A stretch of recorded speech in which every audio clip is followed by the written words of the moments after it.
All right, we're live.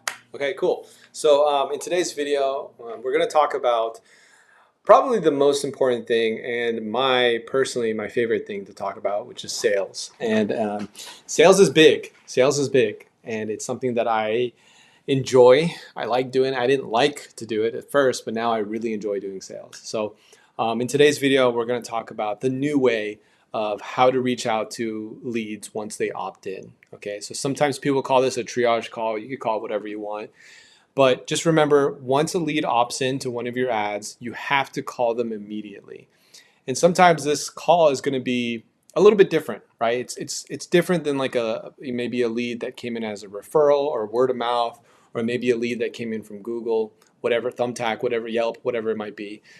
This is coming specifically from Meta because they saw your video ad and they decided to take action. They decided to reach out to you, or excuse me, to put in their information. And so now we are going to reach out to them, right? So this is sort of how we break that down, how we connect with the prospect, how we dig into their situation and the problems that they have, and then set up the estimate, right? So for today, I'm going to share with you the document that I create and I customize for all my clients. I'm going to walk you through what it is exactly what we do, as well as potentially answer any questions that people might have if anyone joins the live stream. But most people don't join this live stream because I'm just starting out, but that's okay. All right, so let's jump into it. Let me share my screen here in a bit, and I'm gonna put my face here on the bottom right. So okay, here we go. All right, so you are looking at the basically I call it Dan's triage sales script, and officially there's probably a better word for it, but if you want this document, I'll go ahead and send it to you for free.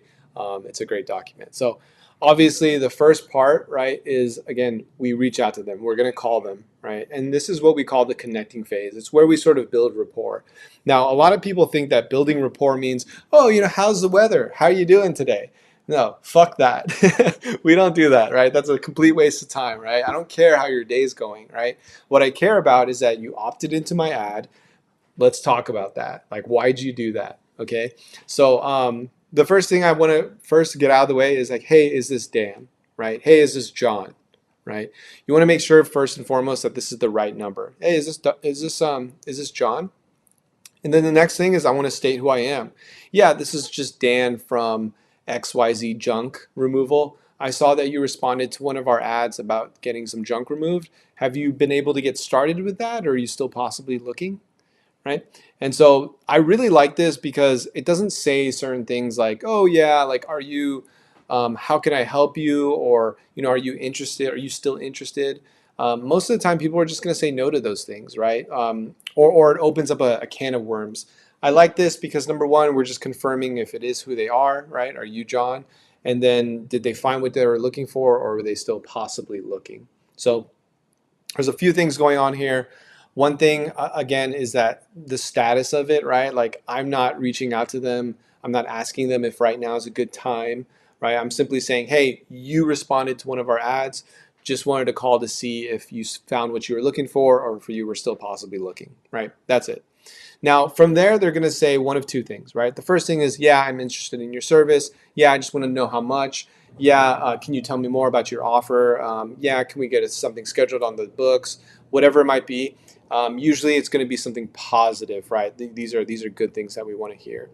And then the other part is going to be no, like, who the fuck is this, right?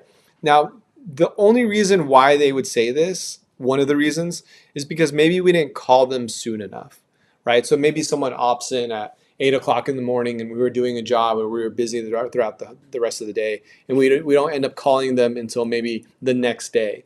So obviously, speed to lead, right? They're not going to be as warm as when they actually opted in at 8 o'clock in the morning. So if we wait until 8 o'clock in the morning the next day, there is going to be a bit of like, who is this? I don't remember, right? Because it's 24 hours, right? Anything could have happened within that 24-hour time frame. So want to make sure that we're reaching out to them as soon as possible. But what you could do if they don't remember, you could just say, yeah, no worries. You opted in to, our ad about 8 o'clock in the morning a couple days ago. We help people in your area get junk removed from their house.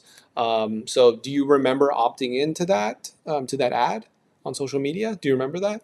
We just want them to understand that, like, hey, like you did this action and we're just following up on that action, right? We're just calling to see if you're still, looking for that thing, that service, right? That's it.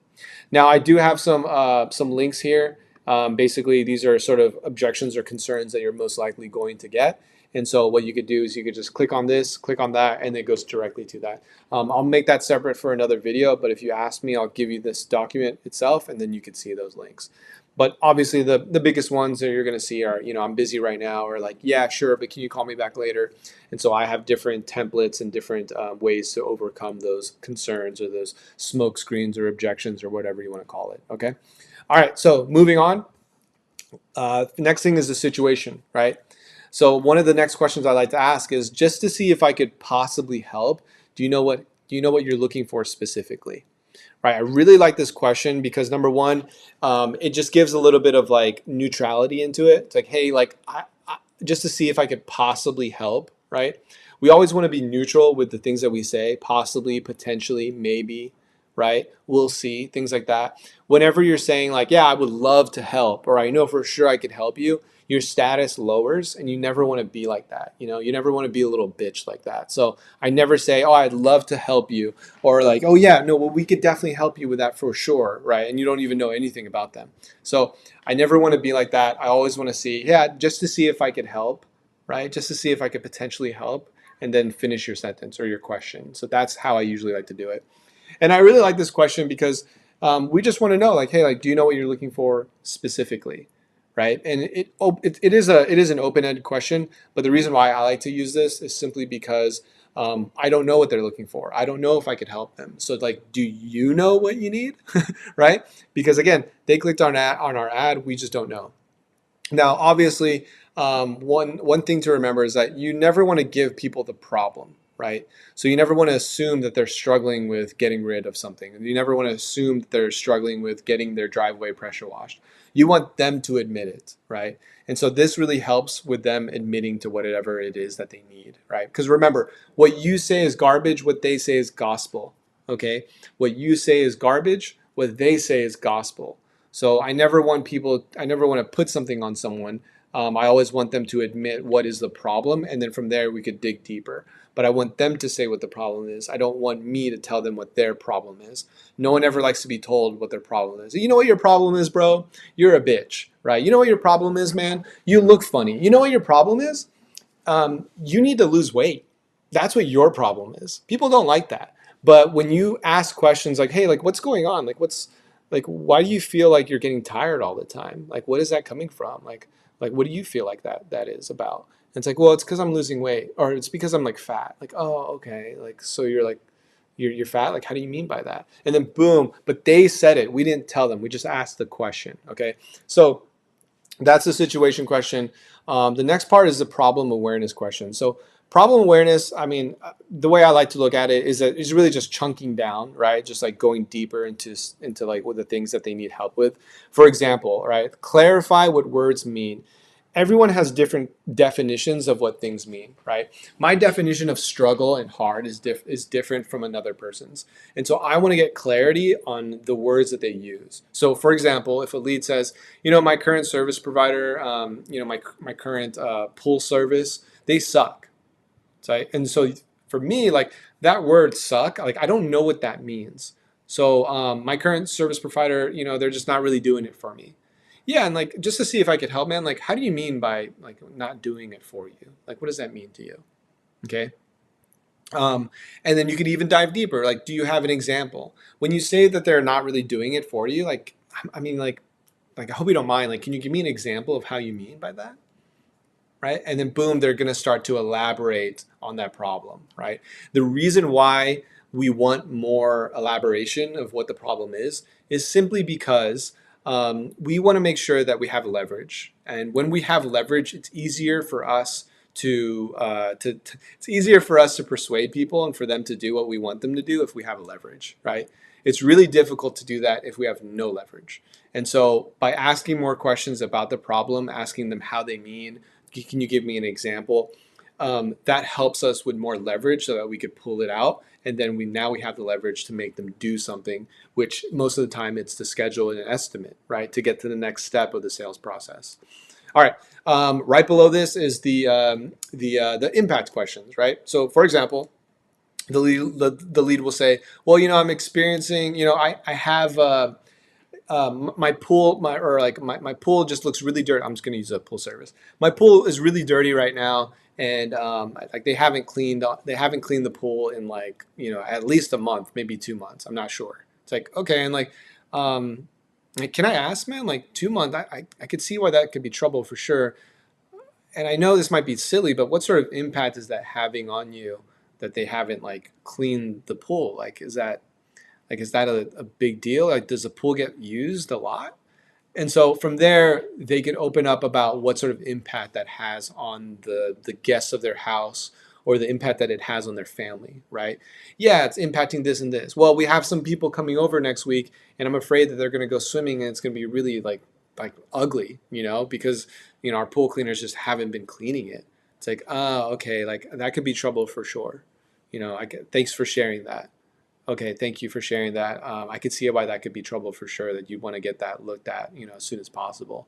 And then maybe a follow-up question is like, okay, and like, when do they come in? Oh, they come in next week, your guests? Okay, so it sounds like, I mean, correct me if I'm wrong, but like, how soon are you looking to, get some of this, the pool like kind of looked at and cleaned up, right? And having more of a concerned tone, because again, now that they've given us more information, we have more leverage to ask more questions, right? And to sort of build real urgency, right? Because a lot of times people ask, they don't ask that impact question, or they don't dig in, and they just ask, well, how soon are you looking to get your pool cleaned? But there's no urgency with that question. It's built up. It's fake urgency. So you have to ask them more questions about the impact and like what having a dirty pool is leading to. And once you have that impact and that consequence, then it's easier to build that urgency with like, okay, and like, are you looking to get this dirty pool clean now, or sort of like wait a little bit longer? Right? Boom. Now that's real urgency because we asked more questions. Okay. So, and then the last thing here, one of the strategies I like to do when it comes to pulling out pain and problem is just simply asking for time frames, right? So, for example, if the client says, "Yeah, I just need to get this fixed. It's been really dirty," or my wife has been telling me that that we need to get rid of this stuff for the junk removal. We got to do that as soon as possible. It's like, okay, cool. Like, how long have you been wanting to get this fixed? Like, how long have you been wanting to get your garage cleaned out, right? How long have you been wanting to hire some new like pool maintenance guys? Like, how long has that been sort of a challenge for you? And I really like time frame questions because it helps build out that urgency to want to change now versus continuing on with what they've been currently doing. Excuse me. So again, just a very simple question. I usually like to end like once I get a challenge or a problem or a pain, I usually like to end it with a time frame question. So excuse me. Sorry, I'm burping. We're live. This is optional, but I sometimes like to ask, like, I like to pre-handle partner objections. I'm going to walk you through this right now, but it's pretty basic. Have you been trying to figure out, this problem all on your own, or do you have a partner or a spouse who helps you, right? Again, you could word that any way you want, and I like to customize that for all my clients, but that usually works. And if they say no, okay, good, then schedule the appointment, schedule the estimate, right? If they say yes, I'm like, okay, does your partner know that you're potentially looking to get outside help with XYZ, right? Does your partner know that like you're looking to get like junk removal like for the house, or is this sort of like a secret mission, right? I kind of like make some jokes about it, right? Or is this sort of like a secret mission, right? Is this like top secret? Like top secret. We don't talk about this, right? But most of the time they say no, like they know about this. It's like, okay, cool. But if they say yes, they do know, then I want to be like, okay, well, like, how do you typically make decisions around these types of things, right? Because I want to know, what is the hierarchy? What is the decision-making process, right? How do you make that decision around these sort of things, around these type of things? How do you guys make decisions, right? And it's okay to ask that. That's fine. Like, we always want to know like what's going to happen next. If you feel like you want to move forward, what's going to happen next, right? But if they say no, right? If they say like, oh no, my partner doesn't know, or maybe if they even say yes, it's fine. I always like to ask the pen to paper because pen to paper signifies that it's something important. It's like pen to paper, right? And so pen to paper, who would be responsible for making the final decision? Like if we wanted to work together, if you wanted to hire us or not, right? And I like to add in the or not because it leaves in the room of neutrality, right? Again, we're not saying like we're going to help you for sure. I'm happy to help you. We can help you. We're the best. No, we're not selling it. We're just saying like, hey, pen to paper. If we wanted to work together, like who would make that final decision, right? Potentially, right, or not. Cool. Next one is going to be, oh yeah, there's a little blurb here about, we both make the decision. Cool. So now we know if you both make the decision, then it's going to be, all the decision makers need to be there, right? So again, so this is for if the partner is missing, the script for that.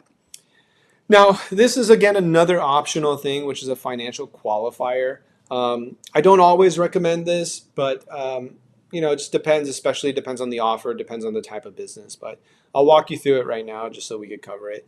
Out of curiosity, if we were able to help you with your junk removal and clean up your garage, do you have funds sort of set aside that you could invest with to help you clear out the garage, right? Most of the time they'll say yes or no, but sometimes it'll be like it depends, right? And so here, this is where I almost sort of like shoot to schedule the appointment because let's say, for example, for a junk removal, if they're like, yeah, it just depends, like, do you know how much it's going to be? It's like, that's a great question. I'm actually happy to walk you through what the estimate is. Unfortunately, we will have to go and look on site to see like how much stuff and how much junk or how much items we'd have to remove to give you a more accurate price. I will let you know that for us to just come out there and if we were to work together, it would be a minimum of $99, right? And so you could say it like that if you're a junk removal, or if another, you could give a price range. It's like, yeah, I do have funds set aside, but how much would it be? Do you have like an estimate?